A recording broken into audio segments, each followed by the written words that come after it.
শুধু শুধু প্রশ্ন করা, শুধু শুধু ফেসালি করা।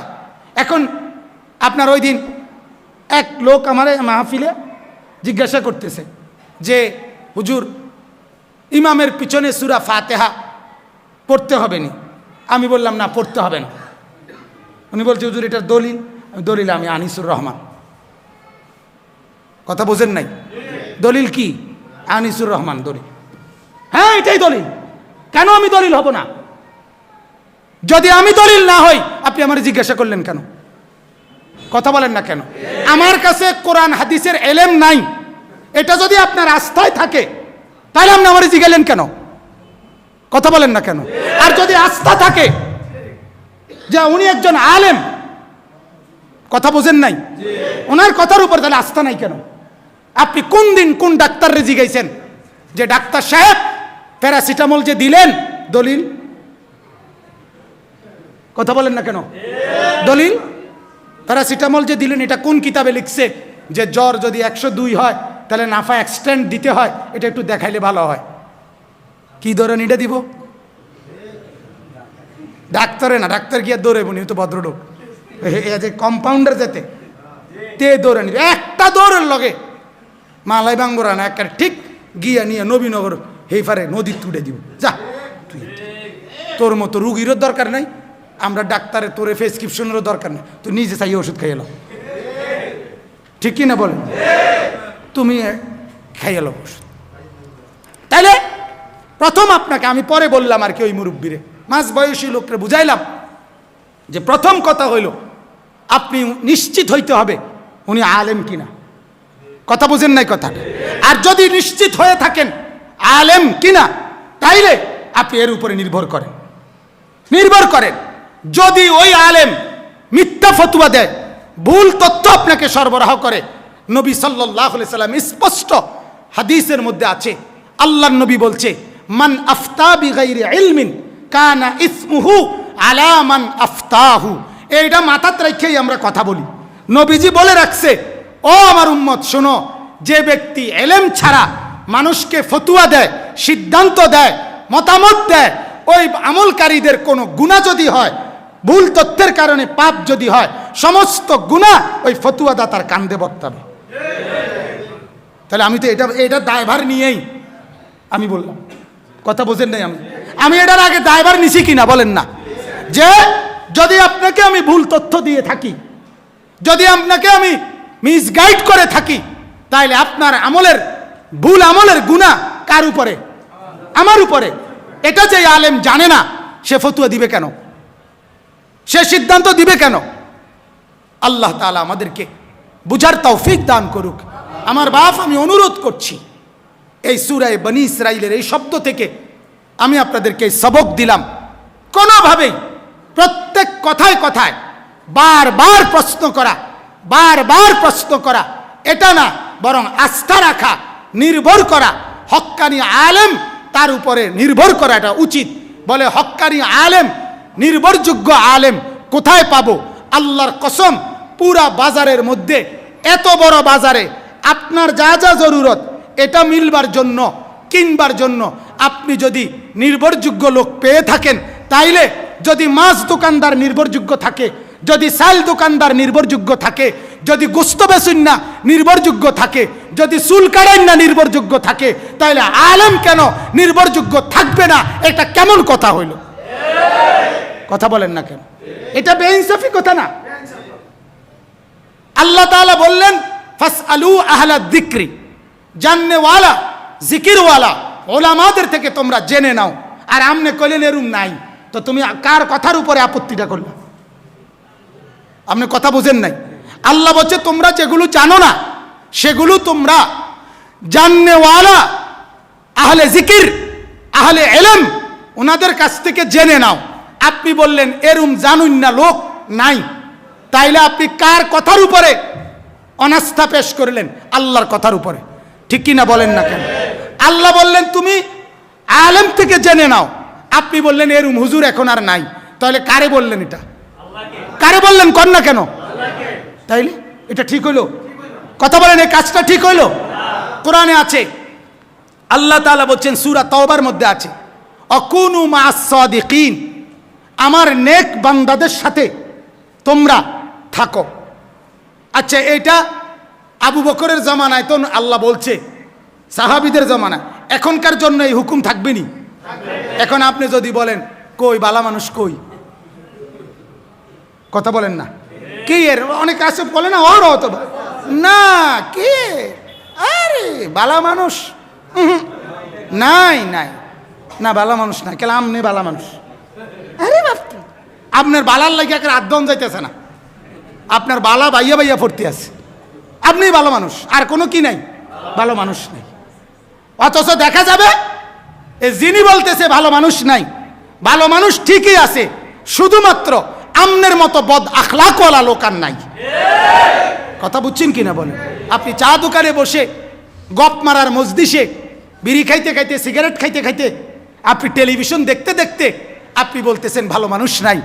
ভালো মানুষ আপনি এখানে পাবেন কোথায়? আপনি আমার সাথে চলেন, আমার মাদ্রাসার মধ্যে ৭৭ জন ছাত্র আলাদা যারা হেফজখানায় পড়ে, পুরা মাদ্রাসার মধ্যে 292 জন ছাত্র, ক্যান্টনমেন্ট, ময়নামতি, সাবের বাজার, এর মধ্যে ৭৭ জন ছাত্র আছে যারা হেফজখানায় পড়ে। 5 জন হাফেজ সাহেব তাদেরকে হেফজখানায় পড়ায়।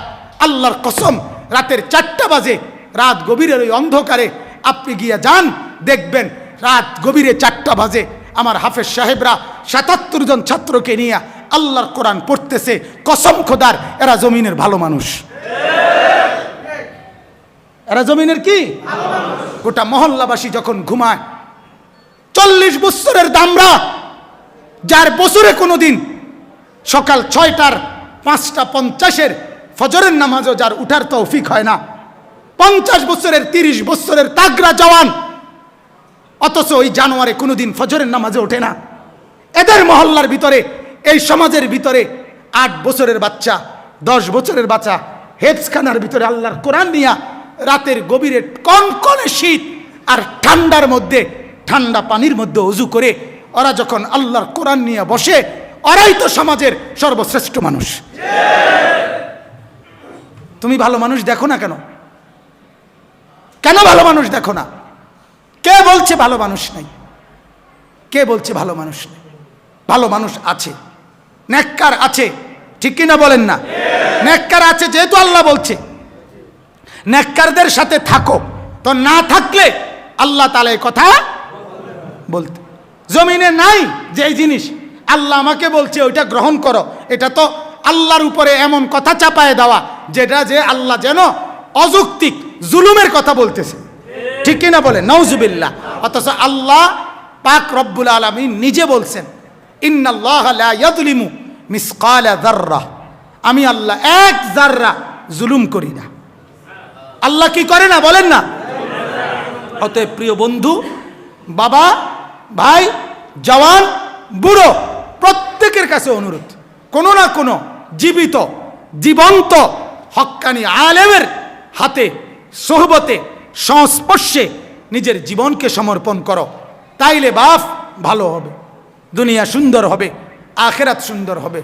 হাদিসের মধ্যে আছে, আল্লাহর নবী সাল্লাল্লাহু আলাইহি ওয়াসাল্লাম, আবু সুফিয়ান মক্কার কুরাইশদের সবচেয়ে বড় নেতা ছিল। নবীজির বিরোধিতাকারীদের মধ্যে সেরা যে কয়েকজন বিরোধিতাকারী, এর মধ্যে একজনের নাম কি ছিল? আল্লাহর নবী উনাকে হাতে ধরে বলছিল, ইয়া আবা সুফিয়ান, ও আবু সুফিয়ান, জিতুকুম বিকারামাতিদ দুনিয়া ওয়াল আখিরাহ। আবু সুফিয়ান, আল্লাহর কসম, আমি মুহাম্মদ শুধু আখিরাতের সফলতা নিয়ে আসি নাই, আল্লাহর কসম আমি মুহাম্মদ দুনিয়ার ইজ্জত, আখিরাতের ইজ্জত উভয়টা নিয়ে আসছি। আমি শুধু আখিরাত সাজাইতে আসি নাই, আমি শুধু তোমাদের কবর সাজাইতে আসি নাই, আমি তোমাদের হায়াত, আমি তোমাদের জীবন, আমাদের দুনিয়াটাও সাজাইতে আসছি। আল্লাহর নবীর রঙে, আল্লাহর নবীর সুন্নাতে, আল্লাহর নবীর তরিকায় যার ঘর, যার ফ্যামিলি, যার জীবন, খোদার কসম তারটাই সবচেয়ে বেশি সুন্দর, তারটাই সুন্দর, তারটাই সুন্দর, তারটাই সুন্দর। এটাই চ্যালেঞ্জ, এটাই সহজ কথা। সুন্নতবিহীন যাদের ঘরে রং রং চাকচিক্যর বাহারি, এটা সৌন্দর্য না, এটা ক্ষণিকের ধুধু মরিচিকা, কিছুক্ষণের পরে মিলিয়ে যাবে। কিন্তু সুন্নতের প্রতিটা আমল আপনার ঘরের ডাইনিং টেবিলে বসে খানা, চেয়ার টেবিলের বসে খানা, এটার কোনো পুঁজি জমবে না আখেরাতে। কিন্তু আপনার ঘরে দস্তরখান বিছাইয়া খানা, ওই খানার টাইমের নেকিও আপনার দুনিয়ার ফ্যাটও পড়বে, আপনার এটার দ্বারা আখেরাতের জান্নাতও মিলবে। এই হলো পার্থক্য। আপনার টুথব্রাশ দিয়া দাঁত মাজা, এটা আপনার আখেরাতের কোনো পুঁজি মিলবে না। আপনার মিসওয়াক দিয়ে দাঁত মাজা, এটা দুনিয়ায় দাঁতও পরিষ্কার রাখবে, আপনাকে এটা আখেরাতে জান্নাতও পৌঁছাবে। এটা হলো সুন্নাত, এটা বরকত। সুন্নাত বরকত। সুন্নাত একসাথে দুইটা কাজ করে। এটা অ্যান্টিবায়োটিক, এমন একটা অ্যান্টিবায়োটিক, এটা আপনার এখনো কামে দিব, সামনেও কামে দিব। তাহলে আমরা তো দুইটা লইয়া চলি মিয়া, আমরা ভাঙ্গি নাই, জীবনকে ভাগি নাই। জীবনে ভবিষ্যৎ, আজ হাজারো মানুষ আমরা মনে করে একজন হুজুর, এই যে আলহামদুলিল্লাহ এখানে নুরানি হাফিজিয়া মাদ্রাসা, এতিমখানা, জামে মসজিদ, আমাদের বিচারপতি মহোদয়, আমি ওনাকে আগেও দেখছি, আরও একবার দেখছিলাম বয়ানের মধ্যে, আলহামদুলিল্লাহ আজকেও দেখলাম। সুন্দর মসজিদ করেছেন, মাদ্রাসা করছেন। আমার কথা হলো, এই মাদ্রাসার জিন্দিগির সবচেয়ে বড় বৈশিষ্ট্য হলো, আপনি এদেরকে আপনি দুর্বল মনে করেন না, এরা ডাল দিয়ে ভাত খাক। কওমি মাদ্রাসা সারা বাংলাদেশের, সারা পৃথিবীর ডাল দিয়েই 3 বেলা ভাত খাক, আলুর ভর্তা দিয়েই ভাত খাক। আল্লাহ তাআলা পেট, আমি প্রায় বলি এটা এত আশ্চর্য এক মেশিন। মালিক তোমার দয়া, আমার এটা মনে হইলে আশ্চর্য লাগে যে এটা এমন একটা জিনিস আল্লাহ বানাইছে, কেউ যদি আলুর ভর্তা আর ডাল দিয়াও খাইতে বসে, আর কেউ যদি 10 আইটেমের তরকারি দিয়েও খাইতে বসে, নির্দিষ্ট একটা সময়ের ব্যবধানে দুজনেই হাত ধুয়ে লাইতে প্রস্তুতি নেয়। কিরে ভাই, আপনি কা হাত ধুয়ে লাইতেছেন আলুর ভর্তা ডাল? উনি এই কথা, পেট ভরে গেছে। আমনে কেন? আমনের তো পেট ভরার কথা না, কারণ উনার জানি আলুর ভর্তার ডাল ছাড়া আর কিছু নাই, এই জন্য উনি হাত ধুয়ে লাইতে আছে। আপনার তো তরকারিরও সমস্যা নাই, আপনার তো ভাতেরও অবশ্য সমস্যা নাই, আপনি আরো 2টা বালতি ভাত খান না। কথা বোঝেন নাই? আপনার তো অসুবিধা নেই, আপনার সমস্যা কি? আপনি আরো ভাতে না লইবেন, আমরারও না অসুবিধা, আমরা তরকারি নাই, আমরা কিতা করতাম, ভাত কিনতাম লম, কিন্তু আপনার অসুবিধা কি? না, পেট এমন এক মেশিন, আল্লাহর কুদরতে ডাল আর আলুর ভর্তা দিয়ে খাইতে বইলেও পেট ভরে যায়, আবার 10 আইটেমের তরকারি দিয়ে খেতে বসলেও পেট ভরে যায়। আর এটাই তো ছিল মাকসাদ, পেট ভরে যাওয়া। তো সেটা যেহেতু ভরেই গেছে, তো আর অসুবিধা কি? কথা বলেন, অসুবিধা কি? তাইলে এটা বুঝাইতে চাইলাম, সুন্নতের প্রত্যেকটা আমল দ্বারা দুনিয়া আদায় হয়ে যায়। কথা বলেন না? দুনিয়া কি হয়ে যায়? আদায় হয়ে যায়। 3 ঢোকে পানি খাওয়া সুন্নত, প্রত্যেক ঢোক নিঃশ্বাস বাইরে ফেলা সুন্নত। এখন আপনি বলেন তো, এটার দ্বারা পানি খাওয়া আদায় হবে না? হবে কিনা বলেন না? তো দুনিয়া আদায় হইল, আখিরাতে সুন্নতের নেকি পাওয়া গেল। বাম পাও দিয়া বাথরুমে যাওয়া সুন্নত, ডান পাও দিয়ে বের হওয়া সুন্নত, ঢুকতে সময় দোয়া পড়া সুন্নত, বের হয়ে দোয়া পড়া কি সুন্নত, 3টা টয়লেট পেপার ঢিলা ব্যবহার করা সুন্নত। এখন এটার দ্বারা পেশাব পায়খানা আদায় হবে না? আখিরাতের নেকিও মিলে যাবে। আখিরাতের কি মিলবে? তাহলে লাভ কিনা বলে, একই সাথে 2টা কাজ করে কিনা? দুনিয়াও কাজ করে, একই সাথে আখিরাতও কাজ করে। বলেন আলহামদুলিল্লাহ। এটা হলো সুন্নতের বরকত। এটাই নবী বলছে, আবু সুফিয়ান, আমি দুনিয়ার সম্মান আর আখিরাতের সম্মান একত্রে মিলাই আনছি, একত্রে। আমার দিন মানলে, আমার সুন্নত মানলে, আমার তরিকা মানলে দুনিয়াও মিলবে, আখিরাতও মিলবে। আমার চেহারা দুনিয়াতেও সৌন্দর্য, আমার চেহারা জান্নাতেও সৌন্দর্য। বলেন, আমার একেবারে 2 হাত জোড় করে বলি, কাউকে লজ্জা দেওয়ার জন্য না, সম্মানী অসম্মানী প্রত্যেক কাউকে অসম্মান করা না। আমি শুধু এটা বুঝাইতে চাই, আমি স্পষ্ট বলতে চাই, এই পৃথিবীর প্রথম দিন থেকে আজকের এই দিন পর্যন্ত কোরআনের আলোকেও আছে, ঐতিহাসিকভাবেও আছে। আপনি হিসাব মিলান, তাইলে আপনি গুগল সার্চ দেন, আপনি ইন্টারনেট আরো খোঁজেন, আপনি পৃথিবীতে এরকম একটা ডকুমেন্ট দেখান, হ্যাঁ, আছে এরকম ঘটনা? আছে। কিন্তু কিন্তু দাড়িওয়ালা যুবক ইউসুফ আলাইহিস সালাম, কি নাম, তাকে দেখে 40 জন সুন্দরী মহিলাদের, মহিলা কোনো ওই দেড়বুড়িয়া মহিলা না, দেন্দা মেন্দা বেডিয়েত না, একেবারে রাজবংশের মেয়েরা, মন্ত্রী পরিষদের কি স্ত্রীরা, শ্রেষ্ঠ মহিলা, ওই শ্রেষ্ঠ ঘরানার মহিলারা দেখে যুবককে হাতের আঙ্গুল কেটে ফেলছে। আল্লাহ নবীর স্ত্রী আয়েশা রাদিয়াল্লাহু তাআলা আনহা, এই ঘটনাকে স্মরণ করে হযরতে আয়েশা বলতেন, লাউ আহইয়া যুলাইখা লা রাআইনা জাবিনাহু লা আথারনা বিতাকতিইস সুদুরে আলাল ইয়াদ।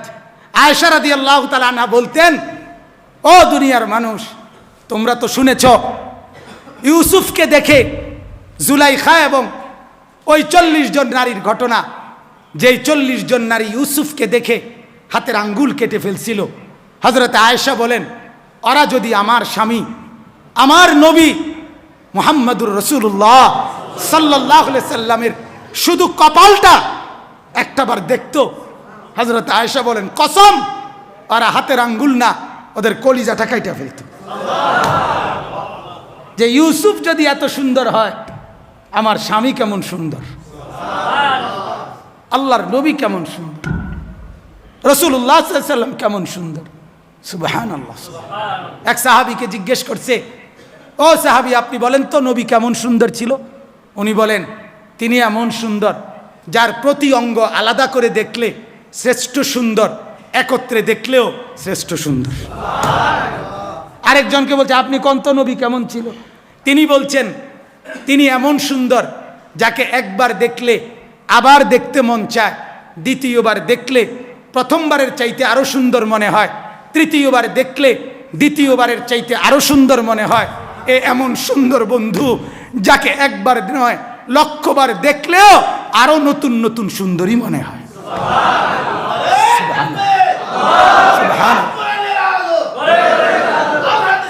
অতএব এ ছিল আমার রাসূলুল্লাহ সাল্লাল্লাহু আলাইহি সাল্লাম। হাই নওজোয়ান, কারে ধরলা, কারে ছাড়লা, কারে ধরলা, কারে ধরলা? হাই মুসলমান, কারে ধরলেন, কারে ছাড়লেন, কারে ধরলেন? ধরলেন ইহুদির মডেল, ধরলেন খ্রিস্টানের মডেল, ধরলেন হিন্দুর মডেল, ধরলেন কাফেরের মডেল, ধরলেন মুশরিকের মডেল, ধরলেন ইউরোপিয়ানদের মডেল, ছাড়লেন মুহাম্মদ সাল্লাল্লাহু আলাইহি সাল্লামকে, ছেড়ে দিলেন আবু বকরকে, ছেড়ে দিলেন ওমরকে, ছেড়ে দিলেন ওসমানকে, ছেড়ে দিলেন আলীকে। আয় হায়, ধরলেন কারে, ছাড়লেন কারে? যাদেরকে ছাড়লেন তারা মুহাম্মদ সাল্লাল্লাহু আলাইহি সাল্লাম, আবু বকর, ওমর, ওসমান, আলী, এই মহান মানুষগুলো পৃথিবীর কোন কাফের বেঈমান তাদের কাছেও তারা সম্মানিত। দুনিয়ার কোন ইউরোপিয়ানও, দুনিয়ার পাশ্চাত্যের কোন মানুষও ওদের সমকক্ষ কোন ব্যক্তি, কোন মানুষের উদাহরণ আজ পর্যন্ত দেখাইতে পারে নাই। সাইয়েদুনা ওমরের মতো এক শাসক আজ পর্যন্ত পৃথিবীর কোনো উদাহরণে নাই, নাই। আমরা ইতিহাসে পড়ছি, আমরা কি বইয়ে পড়ছি, আপনার যখন রুশ বিপ্লব হয়েছিল, সোভিয়েত ইউনিয়ন যখন গঠন হয়েছিল, প্রায় 16 থেকে 17টা রাষ্ট্র একত্র করে যখন সোশ্যালিজম, সমাজতান্ত্রিক মতবাদের জয়যুক্ত হয়ে সোভিয়েত ইউনিয়নের রাষ্ট্র গঠন হয়েছিল, তখন বিপ্লবী মাও সেতুং, হো চি মিন, এরপরে স্টালিন, এদের এই মাও সেতুং সে লক্ষ মানুষের জনসভায় সোভিয়েত ইউনিয়নের জনগণকে বলছিল, এই 16 থেকে 17টা রাষ্ট্র মিলে আজ আমরা যে একক রাষ্ট্র গঠন করলাম, আজ যদি আমার কাছে ওমরের মতো একজন মানুষ থাকতো, আমি তার হাতে সোভিয়েত ইউনিয়নের ক্ষমতা তুলে দিতাম। আছে কি উদাহরণের বিকল্প কারো কাছে? উলাইকা আবাই ফাজিইনি বিমিসলিহিম। এক মুসলিম কবি বলছিল, এরা আমার পূর্বপুরুষ, যদি থাকে এর ব্যতিক্রম বিকল্প তোমাদের কাছে নিয়ে আসো, তাকে দেখাও, তাকে দেখাও, তাকে। সাইয়্যিদুনা ওমরের মতো, হযরতে আলীর মতো, হযরতে আবু বকরের মতো, ওমরের মতো সাহাবায়ে আজমাইনের মতো এমন সোনার মানুষ আর কোথাও মিলেছে কি? কথা বলেন না, আর কারো কাছে আছে কি? অতএব অনুরোধ মুসলমান, অনুরোধ, ধরলা কাকে, ছাড়লা কাকে? আজ 20 বছর ঘরে রঙিন টেলিভিশন চলে, কোনো আফসুস নাই, কিন্তু ঘরওয়ালা কোরআন শরীফ পড়ে না, এ নিয়ে কোনো চিন্তাও নাই। হায় হায় মুসলমান, 6 ছেলের 6 ছেলেই উচ্চ শিক্ষিত, সবাই ডক্টরেট ডিগ্রিধারী, সবাই বিদেশ থেকে সনদ প্রাপ্ত, সবাই বিদেশ থেকে উচ্চতর সার্টিফিকেটধারী, কিন্তু 6 জনের একজনও আল্লাহর কোরআন পড়তে পারে না। আহা, একটাবারও আফসোস লাগলো না? একটাবারও না? 5 ছেলের বউ একজনও পর্দা করে না, একবারও আফসোস লাগলো না? 40 বছর ধরে বিবি বেপর্দাই চলতেছে, একবারও মনে কোনো অনুশোচনা আসলো না?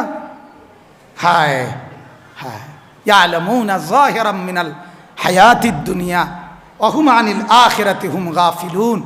আল্লাহ তাআলা বলে, বান্দা কি হলো বান্দা? মাটির উপরের পিঠ, জমিনের উপরের পিঠ, এটা তো তোমার ঘর, এটা তুমি দারুণভাবে সাজাচ্ছ, কিন্তু তোমার জমিনে ওই পিঠে তোমার আরেকটা ঘর আছে, ওইটার নাম কবর, ওইটা কি মোটেই সাজাবে না? কথা বোঝেন নাই? এই যে এই পিঠটা, এই পিঠে অনেক লেখা, এই পিঠটা তো খুব সাজাইলা, এখানে মাঝখানে একটা ডিজাইন, এখানে একটা ডিজাইন, এখানে একটা ডিজাইন, এখানে একটা ডিজাইন। আল্লাহ বলেন, এটা তো সাজাইলা চমৎকার, কিন্তু এই পিঠটাতে একদম খালি। বুঝেন নাই কথা? এই কাগজের এই যে 2টা পিঠ, বলেন তো এটা এটা থেকে আলাদা করা যায়? পয়সার 2 পিঠ আলাদা করা যায়? টাকার 2 পিঠ আলাদা করা যায়? তাহলে এই পিঠ তো সাজাইলা, এই পিঠ খালি কেন? আল্লাহ তাআলা এটা জানতে চাইছে। ও বান্দা, তোমার জমিনের উপরে যে ঘরটা, এটার মধ্যে তো সোফা দেখা যাচ্ছে, খাট, পালং, ফার্নিচার, ওয়াল শোকেস, কত সুন্দর ঝাড়বাতি, দরজা, SS5-এর সেগুন কাঠের জানালা, গ্রিল, সব কিছু দিয়ে একেবারে মনোমুগ্ধকর সাজাইলা, এটা এত চমৎকার সাজাইলা। ওই পিঠে যে তোমার আরেকটা ঘর আছে কবর, সেটা সাজাইবে না? অথচ এটাও মনে রাখবেন, তোমার এই ঘর যেটা তুমি এখন সাজাইলা মাটির উপরে, জমিনের উপরে, এটা তুমি একজনে যদি পুরা সাজাইয়া নাও যাও, আমার এই কথাটা বুঝছেন? আহা মুসলমান, তুমি যদি তোমার এই ঘর পুরা সাজাইয়া নাও যাও, কোনো অসুবিধা হবে না, তোমার ছেলে আইসা বাকিটা করে নিবে, নাতি আইসা বাকিটা সাজায় নিবে। আল্লাহর কসম বাপ, তুমি যদি তোমার জমিনের ওই পিঠের ঘর কবর, ওইটা যদি তুমি সাজাইয়া না যাও, তোমার ছেলে ওইটা সাজাইতে পারবে না। এটা ছেলেও বানাইতে পারবে। আমার আব্বা ফাউন্ডেশন দিয়ে গেছে, আমি ছাদ দিছি, নাতি এ বাউন্ডারি আরে ইট গাঁথছে, হইতে পারে 3 পুরুষ মিল্লা বিল্ডিং শেষ হয়েছে, ঠিক কিনা বলেন না কেন? কিন্তু কবর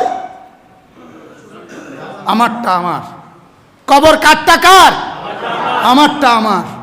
মুসলমান বড় বেশি ভুল করছেন, বড় বেশি ভুল করছেন, বড় বেশি ভুল করে ফেলছেন, বড় বেশি ভুল করছেন, খুব বেশি বুঝে ফেলছেন দুনিয়া, মোটেই বুঝলেন না আখেরাত, মোটেই বুঝলেন না কবর, ওই সাইড মোটেই বুঝলেন না, ওই সাইড মোটেই বুঝলেন না। আল্লাহ আমাদেরকে বুঝার তৌফিক দান করুক। আমার বাপ, আমি অনুরোধ করছি, আমার সময় আর আসলেই নাই, দেরি হয়ে গেছে আমার, আমি এরপরেও একটা ছোট্ট অনুরোধ করছি আপনাদের কাছে। আমার 2 কথা বলা হইল। এক কথা হইল, একজন নির্ভরযোগ্য আলেমের অধীনে নিজের জীবন আখিরাতমুখী করা, ঠিক কি না বলেন না? নিজে নিজে না, কোনো আলেমের তত্ত্বাবধানে। 2 নাম্বার কথা হলো, শুধু দুনিয়া না সাজাই, কবরটাও সাথে সাজাই, ঠিক কি না বলেন? আখিরাতও সাজাই, দুনিয়া সাজাইলে মানা নাই, কিন্তু আখিরাত সাথে নিতে হবে। বাজার ব্যবসা লেনদেন বন্ধ নাই, কিন্তু আল্লাহকে সাথে রাখতে হবে, সেজদা সাথে রাখতে হবে, গোলামি সাথে রাখতে হবে, ঠিক কিনা বলে? আমার এক পরিচিত ব্যবসায়ী আছে, এই আপনার ক্রোকারিজ ব্যবসায়ী, খুব মহব্বত করে আমার। ক্রোকারিজ বুঝেননি? ওই বালতি বুলতি বেচে যে। তো একদিন বলতেছে, হুজুর বেচা কিনা কম, আর দোকানটা ছেড়ে দিয়ে বিদেশ যাইগাম। আমি বললাম, না, আপনি একটা কাজ করেন, আপনারে আমি একটা আমল দেই। পরে বললাম, একটা তসবি দিছি, তসবি তসবি ওনার হাতে দিয়া আমি বললাম যে আপনি এখন থেকে প্রতিদিন টাইম মতো দোকান খুলবেন, দোকান বন্ধ করবেন, আর আপনার ডিউটি হইল কাস্টমার আইলে বেচবেন, কাস্টমার না থাকলে শুধু তসবি পড়বেন। সুবহানাল্লাহ, আলহামদুলিল্লাহর তসবি, আল্লাহু আকবার তসবি পড়বেন, আল্লাহর জিকির করবেন। তাইলে আপনার কামাই চলতে থাকবো। বেচা কিনা হইলে দুনিয়া কামাই হইব, তসবি পড়লে আখেরাত কামাই হবে। তাহলে আপনার কামাই কি হবে না? রোজগার বন্ধ। আলহামদুলিল্লাহ 6 মাস লাগে নাই, তার দোকান সুন্দরভাবে এখন আল্লাহর কসম সুন্দরভাবে দোকানও ধুমসে চলতেছে, জিকিরও ধুমসে চলতেছে। বেটা এখন খুশি যে না হুজুর আমি বিদেশ যাইতাম না, আমার ভালাই চলতে আছে দোয়া। বলেন আলহামদুলিল্লাহ। অতএব দুনিয়াও কামাই করো বন্ধু, আখিরাতকেও সাথে মিলাও। ঠিক আছে ইনশাআল্লাহ। আল্লাহ তাআলা আমাদেরকে তৌফিক দান করেন।